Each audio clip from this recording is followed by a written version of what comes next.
Hey, Stoic soul. You, the one who's always felt a bit outside the crowd, whose silence sometimes echoes louder in a room than any words could. You wake up with the weight of imaginations. Why do they treat you this way? You wonder, did I miss some critical etiquette? Some secret handshake that guarantees acceptance? The truth gnaws quietly. You contort, explain, and shrink yourself for their comfort. Still, they frown, they judge, they turn away.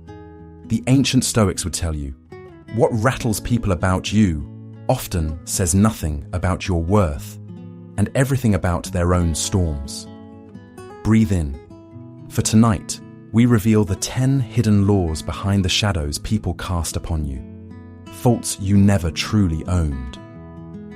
You walk in calm, but the world expects noise, a laugh track, a constant performance.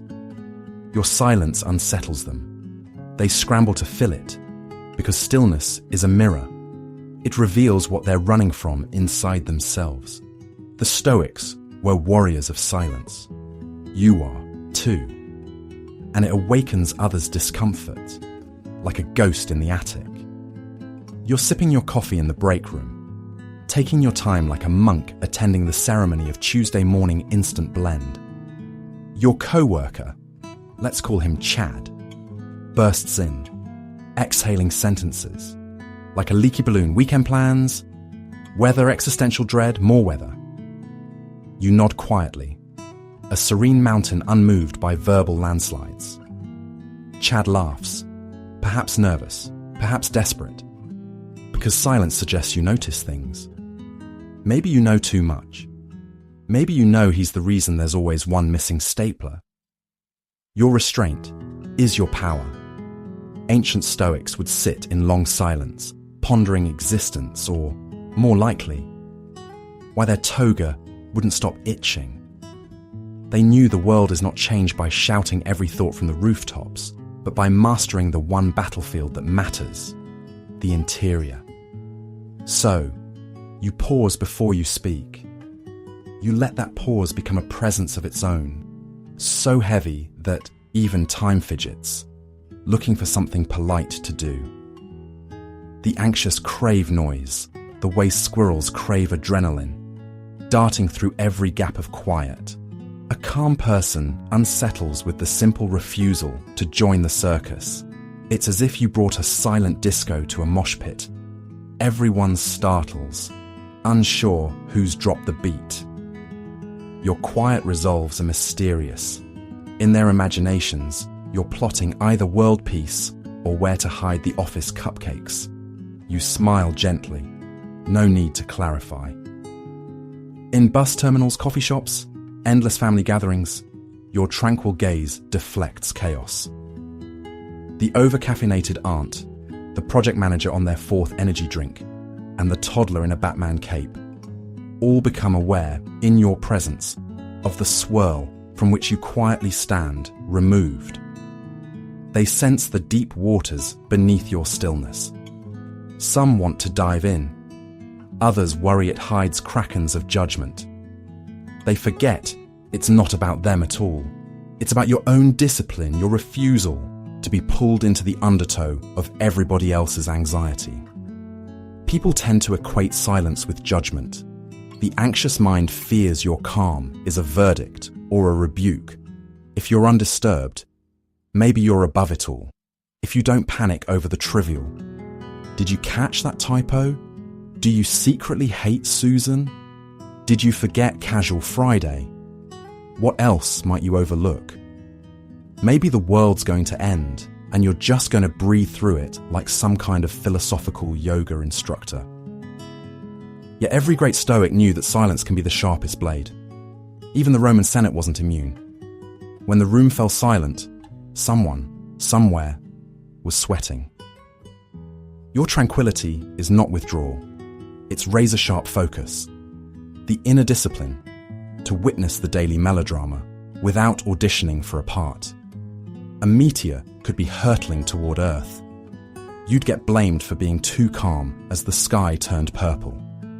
Why aren't you screaming, Jessica?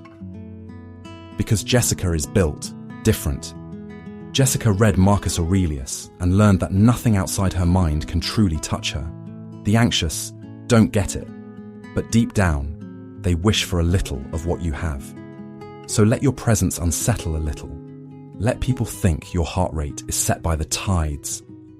Your calmness is not an absence, but a quiet intensity, a signal to those in the noisy crowd that there's another way to exist in the world. Still, deep, and strangely powerful. If the anxious squirm, let them squirm. Some will chase your calm like a cat after a laser pointer. Some will run. You, meanwhile, sip your coffee, king or queen of serene, quietly changing the weather wherever you go. You draw boundaries, not walls.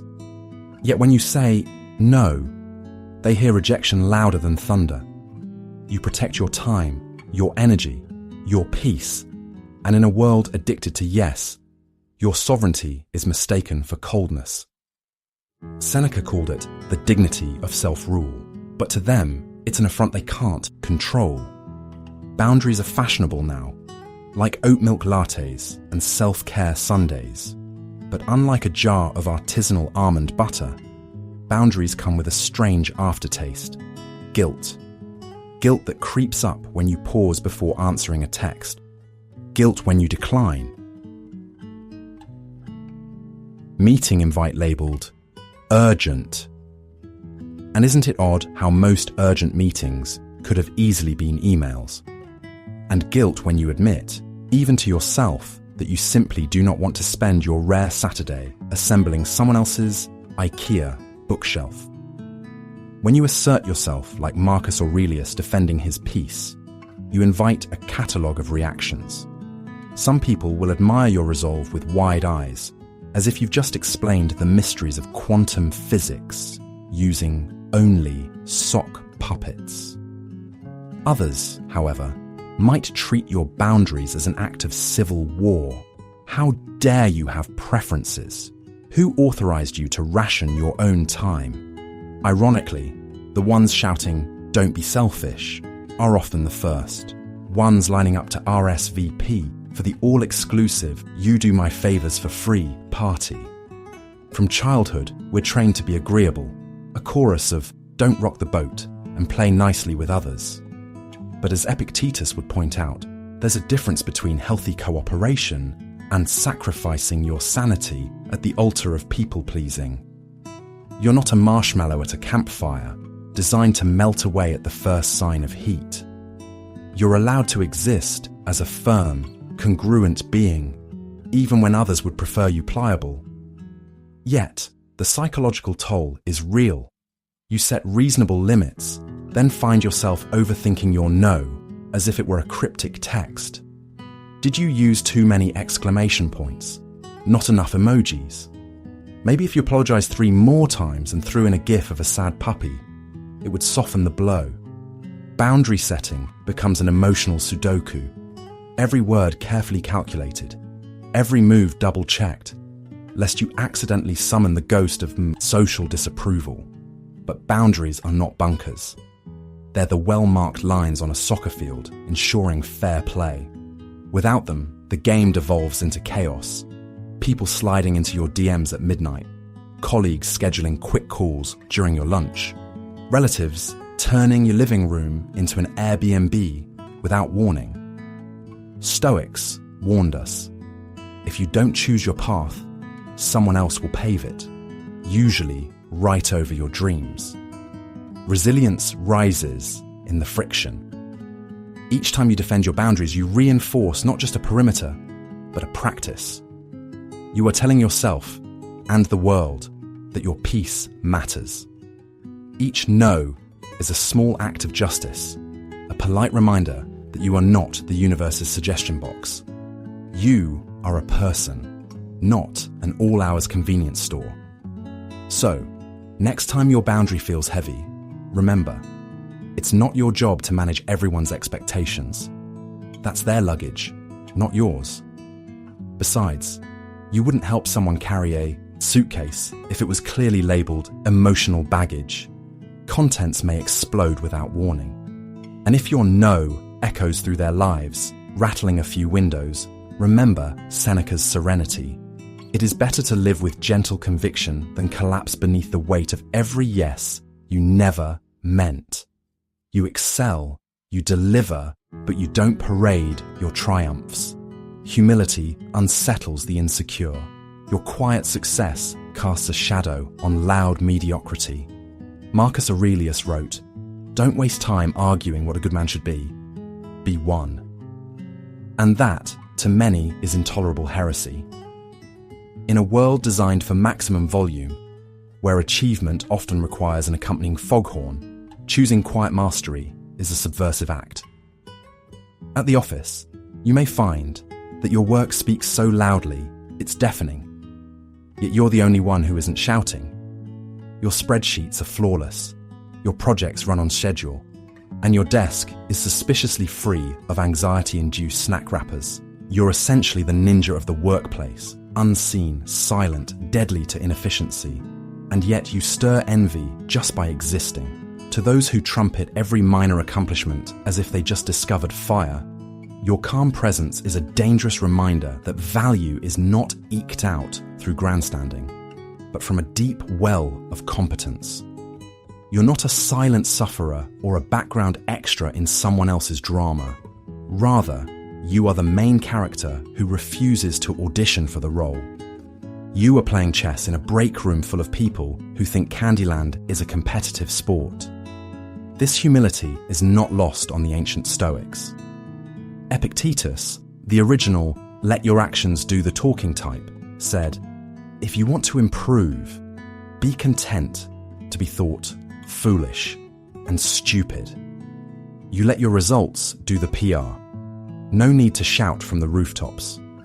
Ironically, in the noise of self-promotion, that silence is more jarring than any boast. There's a subtle threat contained in unadvertised mastery. It exposes the shortcuts and half-heartedness of others. You don't undermine them through sabotage or snarky TikToks. Your excellence is its own quiet critique. The insecure might interpret this as arrogance, but what puzzles them most is that you're not even trying to one-up anyone. Your only competition is yesterday's version of yourself, and maybe the occasional existential dread during Monday mornings. Imagine the dinner party. The braggart regales the table with tales of how he conquered the corporate wasteland, slayed a metaphorical dragon. It was an intern who sent an email to the wrong distribution list and single-handedly saved the company by finally figuring out how to use reply all sparingly. Meanwhile, you simply savor your mashed potatoes, unaffected.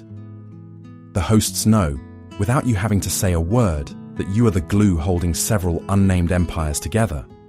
But your only editorial comment tonight is, "This gravy is phenomenal." There is real strength in subtlety. Mastery without boasting is not about being invisible. It is about being unignorable in the right way. The Stoic is not a shadow to be trampled, but the quiet mountain that shapes the winds around it. The world is full of thunder, but quake comes from the silent tectonic plates beneath. So let your work speak in whispers. Laugh inwardly when someone suggests, "Why don't you promote yourself more?" Remember, even the brightest stars make no noise at all, yet light up the entire night sky. Embrace the playful chaos of modernity, but hold fast to the wisdom that greatness needs no applause. Sleep soundly, knowing your excellence is its own reward.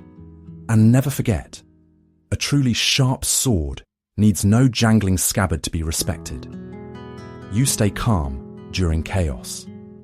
Groupthink looks for co-conspirators in panic, and your refusal to join the storm makes you their silent antagonist. You won't pick up the pitchfork, and so you're marked. As a stranger, Epictetus warned, "You cannot please the mob and yourself. Choose wisely." But let's be honest, being the calm one when everyone's doing their best impression of a caffeinated squirrel is not exactly a shortcut to popularity. When you don't join the frenzy, you become the enigmatic figure at the edge of the emotional mosh pit, the one silently wondering if everybody else accidentally drank double espresso with their existential dread. Your serenity, once a badge of wisdom, is suddenly suspicious. Why isn't she shouting? Shouldn't he be sweating too? You become the human version of a loading high screen, mysterious, mildly irritating, and deeply misunderstood. This is the curse of the outlier. In refusing to weaponize your emotions, the crowd turns their collective panic goggles your way. Sometimes they'll interrogate you, not with police lights, but with the far more intimidating tool. Pointed questions and sideways glances at the office. Microwave. Are you not worried about the merger? Don't you care about what they're saying on social media? How can you be so calm? Are you a sociopath or just blissfully unaware? You'll endure the infinite nudge of peer pressure, disguised as concern. You might even be branded as insensitive. Yep, your Zen vibe, so painstakingly cultivated with YouTube meditation, mixes, and grossly overpriced sleep sprays, is weaponized against you. You must not care enough, or you'd be losing your mind like the rest of us. Ironically, your tranquility becomes a social misdemeanor. The mindless harmony of groupthink depends on emotional conformity. Panic is teamwork, and the person who refuses to synchronize is accused of playing for the wrong team. It's as if people believe the event itself grows stronger if everyone reacts the same way, as if the universe is somehow powered by collective overreactions. The unpanicked are regarded as existential freeriders and not pulling their weight in the community's anxiety quota. You become the stoic equivalent of someone skipping leg day at the emotional gym. No, but seriously, do you not see the spreadsheet? The numbers are red. The truth is, your pulse is steady, and in your inner monologue, you're genuinely wondering if anyone else noticed just how comfy the new office chairs are. Behind all the side-eye and whispered suspicion is actually a strange compliment. The group would rather everybody panic together, even if it achieves nothing, than have one person quietly take stock of reality. After all, if you're calm, maybe they don't have to panic either, which is as terrifying to them as an unanswered group text. Your calmness inadvertently threatens the stability of the collective story. If you want stoic sleep, this is your battleground. Maintaining your tranquility while enduring social exile, armed only with an eyebrow raise and a smugly calm demeanor. Ancient philosophers wore this as armor. Modern Stoics are drafted into office politics, group chats, and the anxious underbelly of Nextdoor.com forums. Epictetus might not have foreseen Slack notifications, but he understood the loneliness of going your own way. When you choose not to join the frenzy, you're choosing something greater. Sovereignty of your mind. You're choosing to let your well-being depend on your values, not the moods of the masses. Yes, you might be the oddball now, misunderstood, misjudged, perhaps even memified in the group chat as Captain Calm. But it's better than living as a puppet, frantically tugged by every string of collective panic. So the next time you choose calm over chaos, remember, you're not cursed, you're free. Even if that means eating lunch alone sometimes, or quietly reciting Marcus Aurelius, while everyone else argues about supply chain disruptions. Serenity doesn't always win popularity points, but it's the only currency accepted in the kingdom of inner peace. You walk alone, not from bitterness, but from alignment. You cherish peace, but they see your solitude as an indictment of their emptiness, for the herd is terrified by those who need no herd. Your comfort with yourself is received like a challenge to their frantic need for company. Embrace the evening hush, the click of your lock, the quiet hum of your own heartbeat in a room empty of competing voices. No applause, no Twitter notifications, absolutely zero potlucks. Perhaps a single plant, bravely clinging to life by the window. You are not exiled. You are choosing the rare luxury of uninterrupted thought, like Socrates if Socrates had his own apartment and a strong Wi-Fi signal. You stand in a kitchen, stuffed with philosophical silence, microwaving wisdom, refusing to overdose on catch-up drinks, and group chats filled with memes older than your sense of resentment.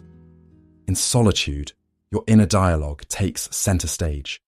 Sometimes that voice is gentle. Sometimes it's more like a heckler in the cheap seats, but it's yours. Free of the endless second-guessing that comes when outsiders peek through your window and gasp. Alone? They must be sad. Yet you, practicing radical acceptance, know that solitude isn't a diagnosis. It's a superpower. You relish the ability to linger in thought, to hit pause without apology, and to run imaginary marathons inside your mind with no one complaining about the air conditioning. Modern life, ironically, is horrified by solitude. The world throws group fitness classes, networking events, and something called brunch with strangers at you, loud invitations to escape your own company. But you are SVP with a stoic shrug. The city's spike of FOMO bounces off your peaceful stoic armor. You're less interested in the fear of missing out and more fascinated by the joy of missing nonsense. Your silence is, in fact, a subversive act, revolutionary even, in a society that values busy signals over stillness. You meditate while others medicate, sipping chamomile tea that tastes suspiciously like quietude. If ever you feel the pang of perceived isolation, pause and remember. You're not alone. You're simply unaccompanied by uninvited nonsense. As Seneca once almost said, seek company within yourself. You're the most consistent roommate you'll ever have. Take yourself on a walk. Laugh at your own jokes. The punchlines are always on time, delivered straight to your internal monologue. Enjoy dancing badly, eating spaghetti shame-free, reading paragraphs aloud in voices that would horrify your neighbours if only they were invited. Radical acceptance of solitude isn't aloofness. It's radical precisely because it refuses to treat aloneness as a flaw. You don't escape to yourself. You arrive. And in that arrival, you find the rare thrill of self-sufficiency, a comfort that doesn't demand constant attention. True solitude is not laced with bitterness but sparkling with the joy of unpressured being. You grow roots in the soil of your own presence, undisturbed, ambiguous, and, dare we say, fashionably mysterious.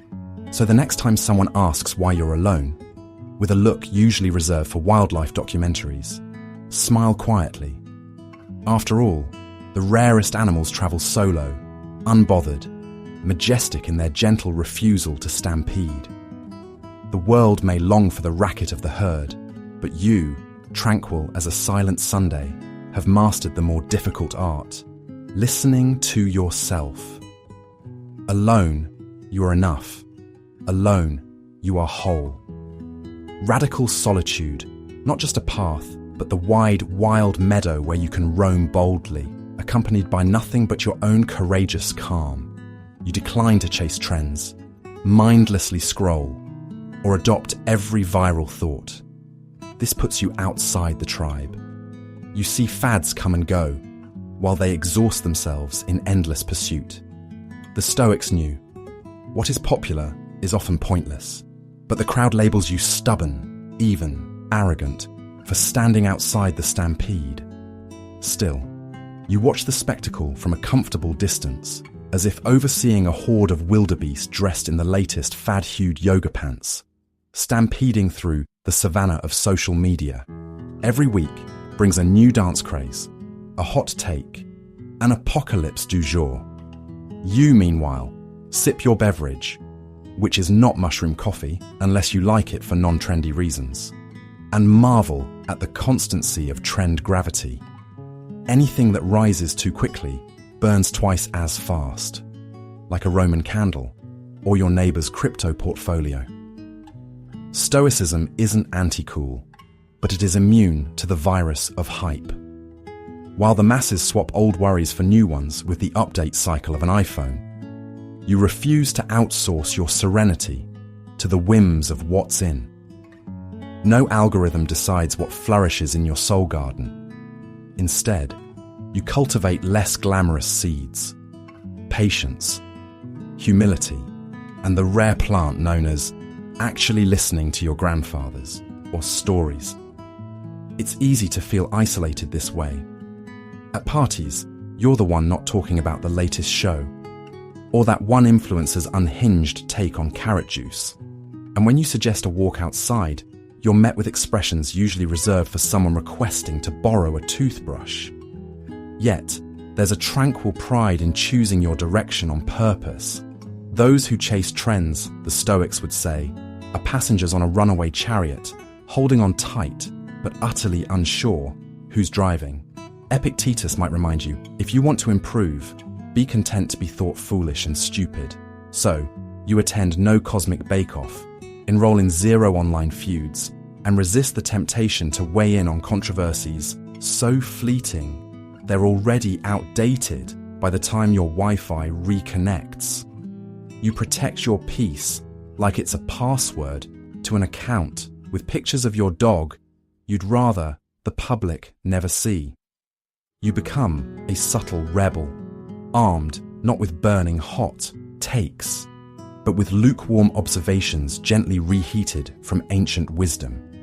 While others compete to sound urgent, you offer comic relief, pointing out that the crisis from last Tuesday has already been traded for something shinier. You remind people, gently, comically, that trends are really just fashion, and every season, someone somewhere is wearing Crocs and pretending they just invented irony. Modern Stoic vision is not blindness to the world, but the ability to see past the daily costume changes and look for what survives the season. You spot the enduring good stuff, as in the classic, unfailing sources of contentment, relationships, purpose, yes, even untrendy hobbies like whittling or reading books with actual pages. At night, while notifications light up the world like a Vegas strip, you lay your head down with the satisfaction of a person who has not sold out their sanity for the trending tag. Tomorrow, the world will wake up to another frenzy. You'll wake up with your mind intact, your humour dry as a desert, and your soul inexplicably content not to have tried the viral pickled horseradish challenge. You're not above the crowd. You've just seen enough stampedes to know the grass is never greener where everyone's running. They want a reaction.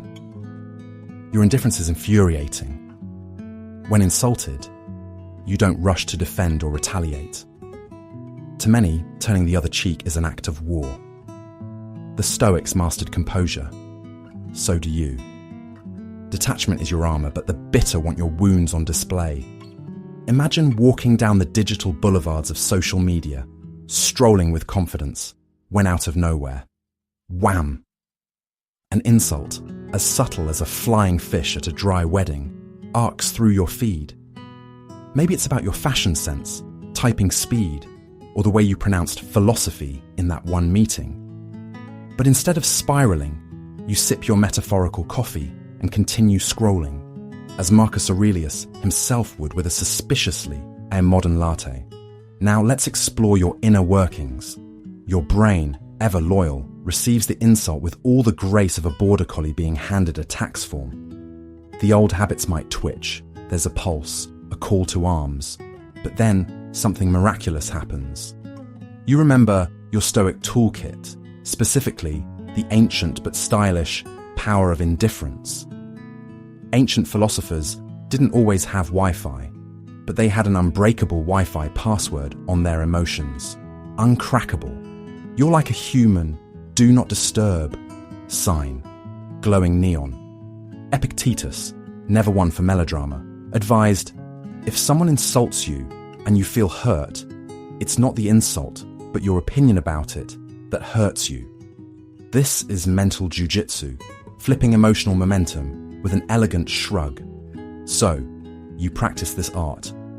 While others are hurling words like dodgeballs, you sidestep with a smile. Inside, you channel that energy into your own tranquility, as if you're running a spa for a mind, fragrant, candlelit, and hey, everyone's wearing comfy robes.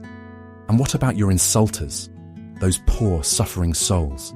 Imagine them as tennis players, serving insults across the net, only to watch you let the ball droop off into the grass, unreturned and unremarkable.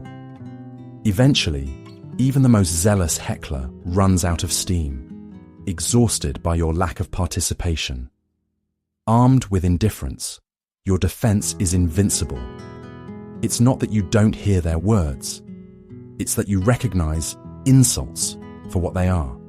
Someone else's cargo, which you decline to carry. Picture a pangolin, whose tough scales are nature's bulletproof vest. That's you, in the wild jungle of unsolicited opinions. The outer shell, your reasoned indifference. The inner core, untouched peace. Or visualize yourself as a medieval keep. The more provocation thrown your way, the sturdier you become. Your battlements raised by equanimity rather than rage. There is power, even comedy, in the non-response. The would-be insulter expected a duel and received nothing more than the gentle sound of a page turning. Silence is louder than any rebuttal.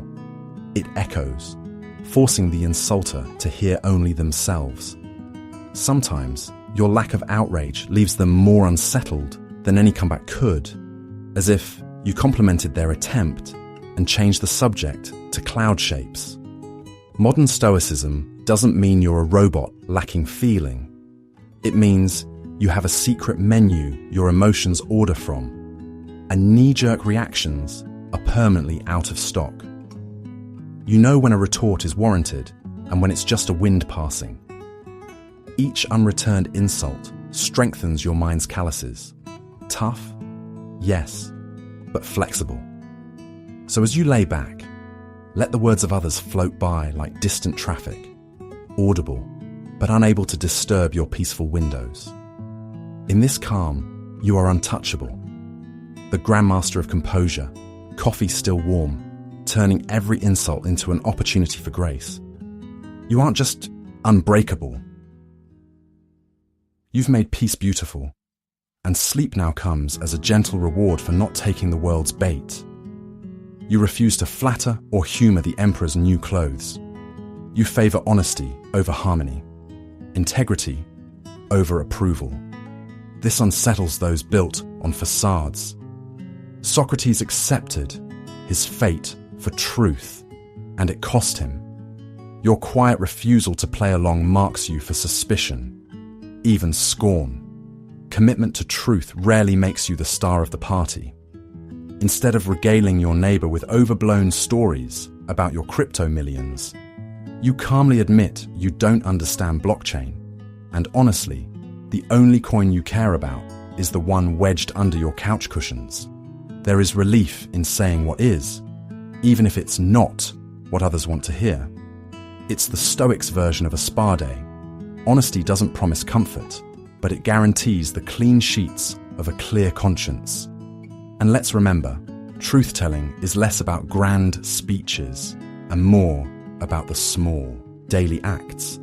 Like when your friend unveils her homemade sourdough and asks if you like it.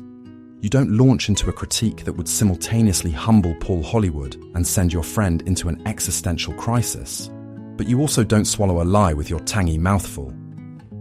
It's bold, you say, and uniquely crispy. You honor the truth, seasoning it with kindness, but you refuse to marinate in dishonesty, even for friendship's sake.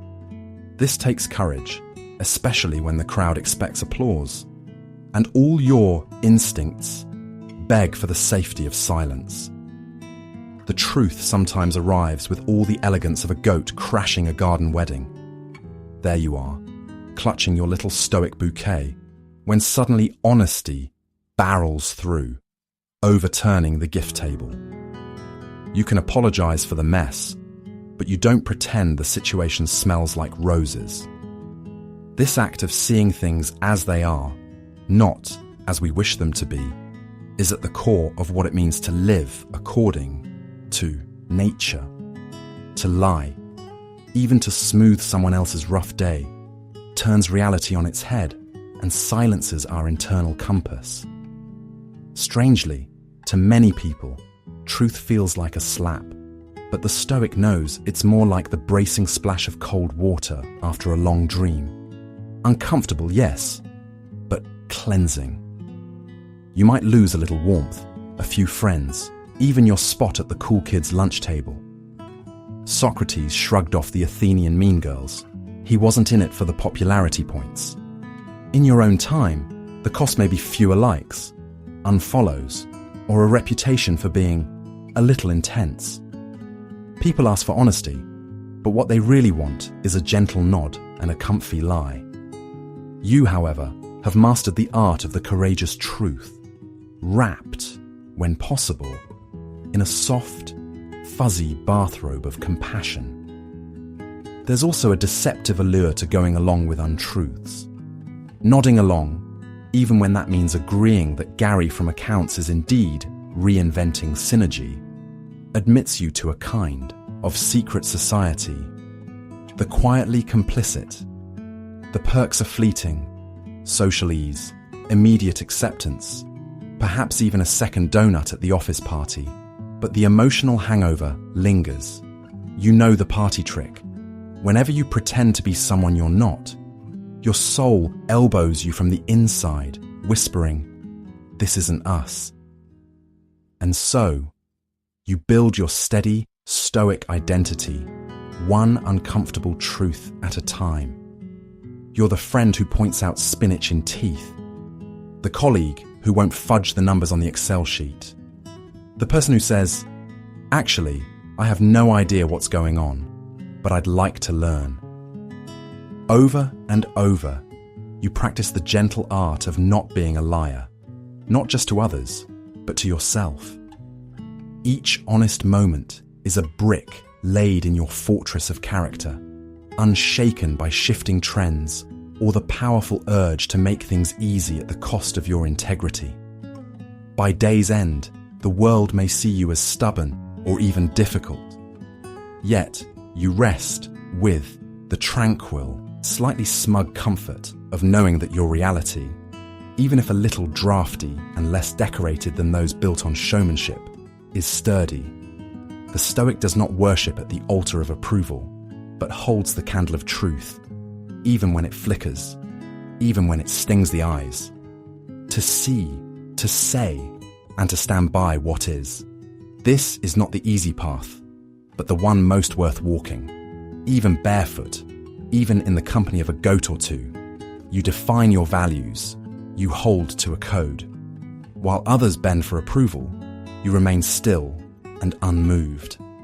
Some interpret this as arrogance or aloofness. Marcus Aurelius called it sovereign integrity.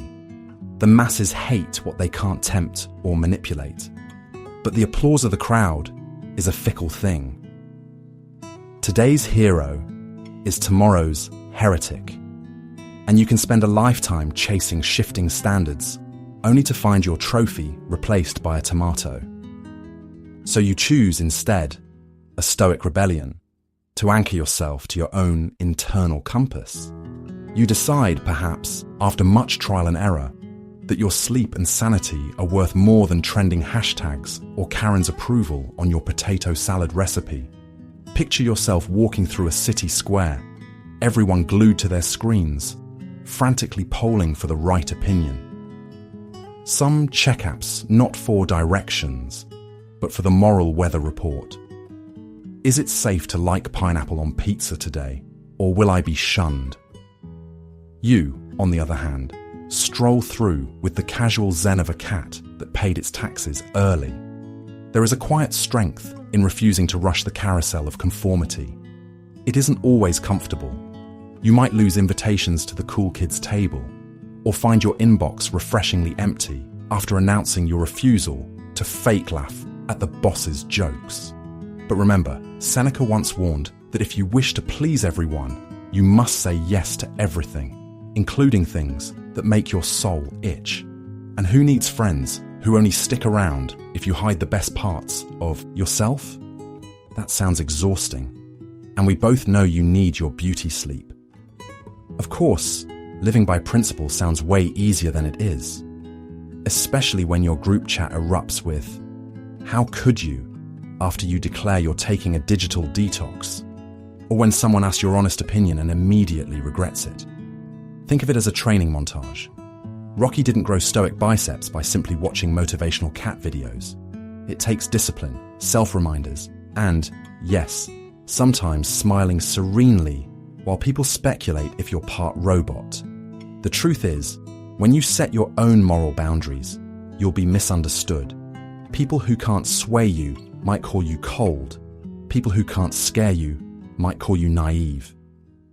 In reality, you're stubborn in the most elegant sense. Like a tree in the wind, you flex, but you don't uproot. It's a quiet power, almost invisible, like the Wi-Fi you're pretending you aren't addicted to. And what of popularity? The Stoics likened popular opinion to foam on the sea. Pretty, perhaps, but gone with the first breeze. Seneca had a saying for those seeking approval. He who seeks approval from fools cannot be wise. The badge of honor in Stoicism is not likes or followers, but an unshakable peace that hums quietly under your morning coffee. Real principle doesn't require a spotlight. In fact, it prefers the shadows, where you do the right thing because it is right, not because someone is watching with a clipboard. Modern Stoicism is about living as if you're being graded not by Instagram, but by the universe's ultimate substitute teacher, your own conscience. So as you settle into this tranquil moment, imagine the calm of being free from other people's expectations. Let the anxiety of fitting in, or the thrill of being retweeted, dissolve into the background hum of your ceiling fan. You are not an extra in someone else's script. You are the main character in your own story, and you get to choose the plot twist. Sleep well, anchored by your own values, immune to trending opinions, unbothered by the peanut gallery. And if you dream tonight of standing tall while the wind's howling, remember, those who stand for nothing will fall for anything. But you, well, you just might doze off standing up. Your contentment, discipline, and purpose act like a floodlight in a dim room, showing what others would rather keep hidden. You make no accusations, yet your mere presence becomes an uncomfortable reminder. People hate what reminds them of their own darkness. That isn't your fault, but it is your power. It's a strange, poetic law of the universe. Get your act together, and suddenly, you become everyone's favorite mirror. Except perhaps the funhouse kind that reflects not so much your nose, but their insecurities. You stick to your routines, you show up on time, you quietly get things done, and somewhere a panic button is pressed in another person's mind. Witness the reaction. Passive-aggressive remarks, perplexed glances, an urge to clarify to you and themselves why your steadiness is somehow an offense.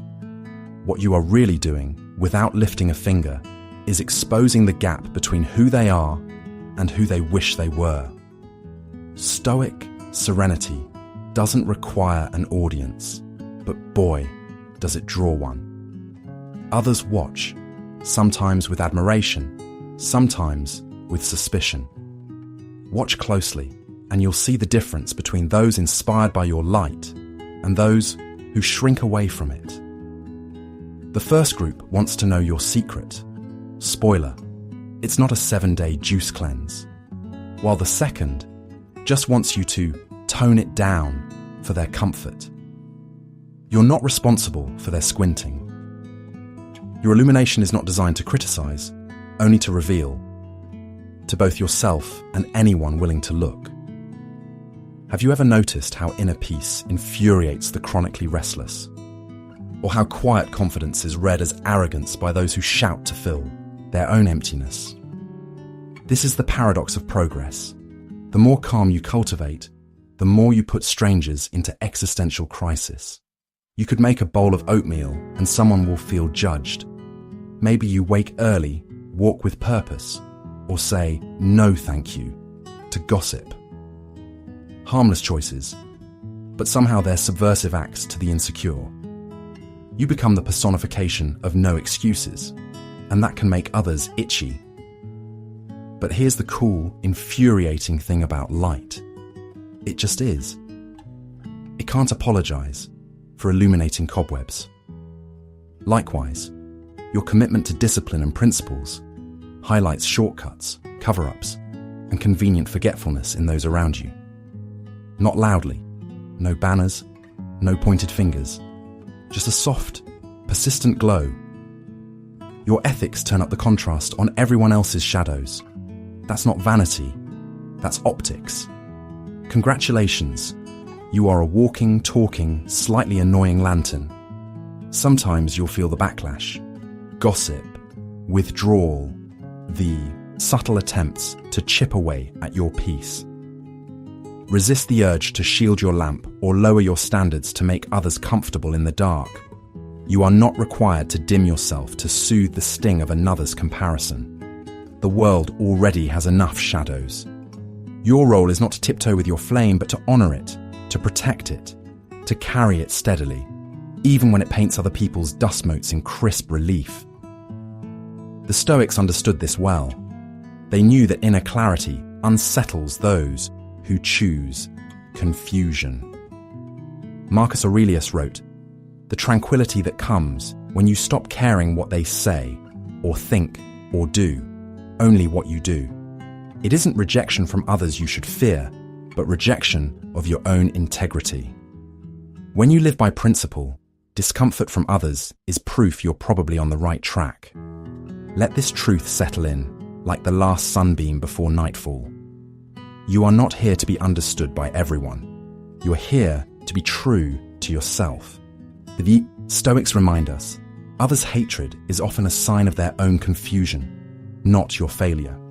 By living in alignment, quiet, disciplined, principled, you will unsettle the noisy, the insecure, the crowd.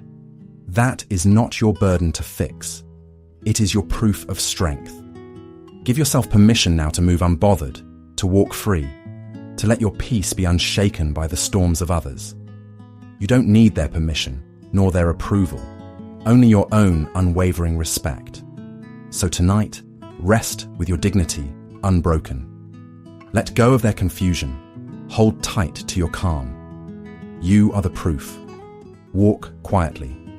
Walk free. Let this truth settle in, like the last sunbeam before nightfall.